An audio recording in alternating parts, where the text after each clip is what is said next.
बुंदेलखंड का रहस्यमय मंदिर मां शारदा देवी, जहां पहली पूजा किसी ने नहीं देखी। देवी शारदा माता मंदिर एक प्रसिद्ध हिंदू तीर्थ स्थल है। यह स्थल सतयुग के प्रमुख अवतार नरसिंह भगवान के नाम पर नरसिंह पीठ के नाम से भी जाना जाता है। ऐतिहासिक तथ्यों के आधार पर आलाखंड के नायक वीर आला उदल दोनों भाई मां शारदा के उपासक थे। मैहर में आज भी पर्वत की तलहटी में आला उदल का तालाब व अखाड़ा विद्यमान है। आपको बता दें, पहाड़ों के नीचे एक तालाब है जिसे आला तालाब कहा जाता है। कहा जाता है कि इसी आला तालाब में वीर आला सुबह सवेरे स्नान करके पहले मां शारदा के दर्शन करने जाते थे। अभी भी तालाब में काफी कमल के फूल खिले हुए देखे जा सकते हैं, जिससे मन अति प्रसन्न होता है। इस तालाब के लगभग 2 किलोमीटर आगे जाने पर एक अखाड़ा है। कहा जाता है कि इस अखाड़े में वीर सपूत आला उदल कुश्ती लड़ा करते थे। यूं तो शारदा माता के दर्शनों के लिए दूर दूर से श्रद्धालुओं का आना लगा रहता है, लेकिन वर्ष में 2 नवरात्रों में यहां विशेष मेला लगता है, जिसमें श्रद्धालुओं का विशेष जमावड़ा रहता है। मध्य प्रदेश के सतना जिले में मैहर तहसील के पास त्रिकूट पर्वत पर स्थित मां शारदा का मंदिर मैहर देवी का शक्तिपीठ कहा जाता है। मैहर का मतलब है मां का हार। माना जाता है कि यहां मां सती का हार गिरा था, इसीलिए इसकी गणना शक्तिपीठों में की जाती है। मंदिर तक जाने के लिए लगभग 1063 सीढ़ियां चढ़नी होती है। हालांकि अब श्रद्धालु सीधे रोपवे के माध्यम से माता के द्वार तक सुगमता से पहुंच सकते हैं। आपको बता दें, रोपवे का सफर काफी रोमांचकारी अनुभव देता है। यह अलग बात है कि माता के द्वार में सीढ़ियों से जाने का अपना अलग आनंद है। कहा जाता है कि मां शारदा देवी के मंदिर की खोज सबसे पहले जंगलों के बीच वीर पराक्रमी आला उदल दोनों भाइयों ने की थी। आला ने यहां 12 वर्षों तक मां शारदा की तपस्या की थी। आला माता को शारदा माई कहकर पुकारा करते थे। इसी प्रचलन में मां का नाम शारदा माई हो गया। ऐसा भी कहा जाता है कि यहां पर सर्वप्रथम आदि गुरु शंकराचार्य ने 9वीं-10वीं शताब्दी में पूजा अर्चना की थी। मां शारदा की मूर्ति की स्थापना विक्रम संवत 559 में की गई थी। मैहर पर्वत का नाम प्राचीन धर्म ग्रंथ महेंद्र में मिलता है। इसका उल्लेख भारत के अन्य पर्वतों के साथ पुराणों में भी आया है। मां शारदा की प्रतिमा के ठीक नीचे ना पढ़े जा सके शिलालेख भी कई पहेलियों को समेटे हुए। सन 1922 में जैन दर्शनार्थियों की प्रेरणा से तत्कालीन महाराजा ब्रजनाथ सिंह जी देव ने शारदा मां परिसर में जीव बलि को प्रतिबंधित कर दिया था। शारदा मंदिर में माता शारदा की पूजा अर्चना मुख्य रूप से की जाती है, लेकिन इसके साथ साथ देवी काली, दुर्गा, श्री गौरी शंकर, शेषनाग, श्री काल भैरवी, भगवान फूलमती माता, ब्रह्मदेव, हनुमान जी और जलापा देवी की भी पूजा होती है। भक्तों का मानना है कि मैहर में मां शारदा से मांगी हर मुराद पूरी होती है।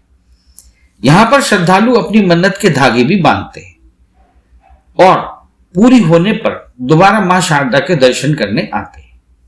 शारदा मंदिर के बारे में मान्यता है कि मां ने आला को उनकी शक्ति और वीरता से प्रसन्न होकर अमर होने का वरदान दिया था।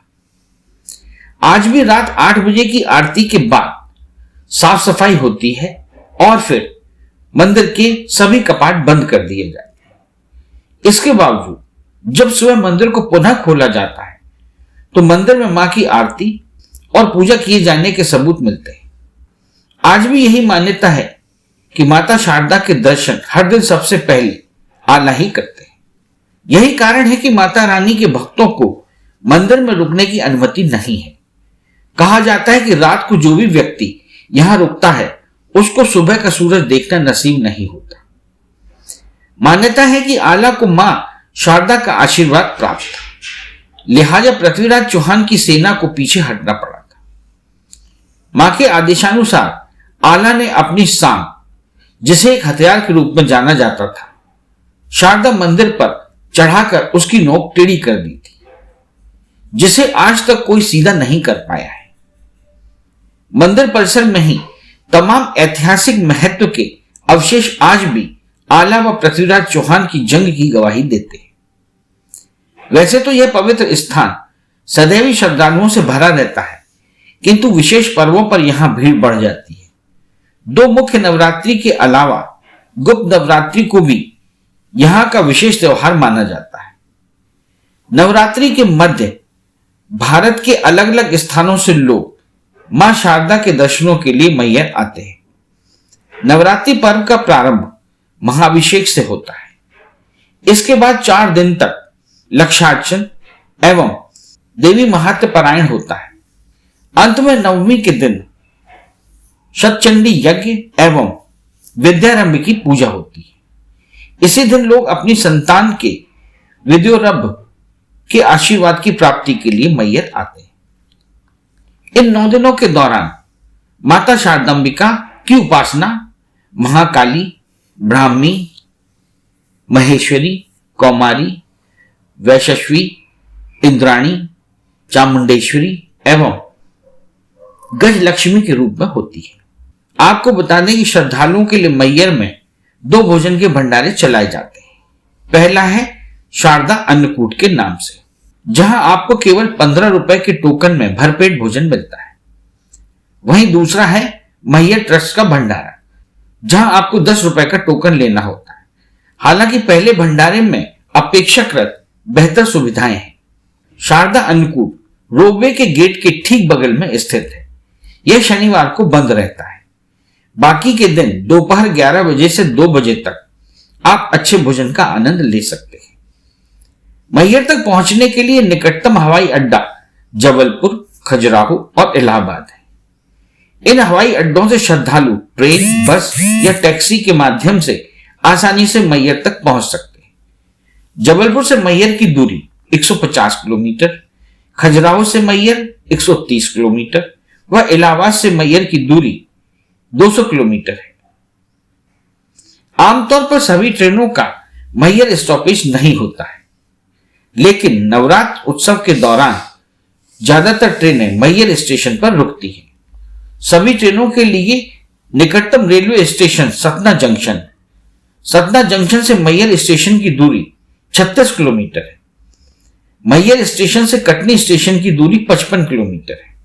मैहर तीर्थ अच्छी तरह से राष्ट्रीय राजमार्ग 7 के साथ सड़क मार्ग से जुड़ा है। श्रद्धालु आसानी से निकटतम प्रमुख शहरों से मैहर शहर के लिए नियमित बसें पा सकते हैं। इस चैनल को लाइक और सब्सक्राइब करना ना भूलें। देखते रहिए बंजारा बीट्स।